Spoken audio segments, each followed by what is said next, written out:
માર્કેટમાં રોકાણ કરવાના બહાને 1.28 કરોડ રૂપિયાની ઠગાઈ કરતી ટોળકી ઝડપાઈ। શેર માર્કેટમાં રોકાણ કરવાના બહાને 1.28 કરોડ રૂપિયાની ઠગાઈ કરતી ટોળકીને બેંક ખાતાઓ આપનાર 3 શખ્સોની વડોદરા શહેર સાયબર ક્રાઇમ પોલીસે રાજકોટથી ધરપકડ કરી અને આ મામલે વધુ તપાસ શરૂ કરી છે।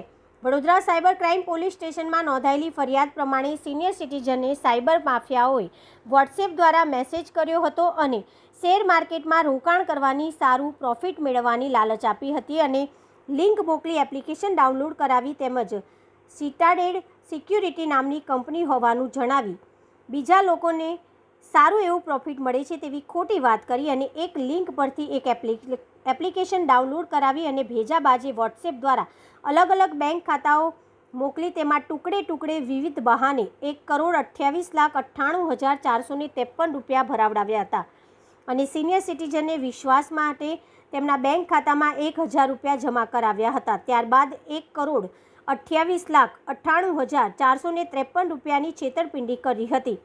વડોદરા સાયબર ક્રાઇમ ટેકનિકલ તથા હ્યુમન સોર્સિસની મદદથી તપાસ કરતા આરોપીઓની વિગત રાજકોટથી આવતી હતી।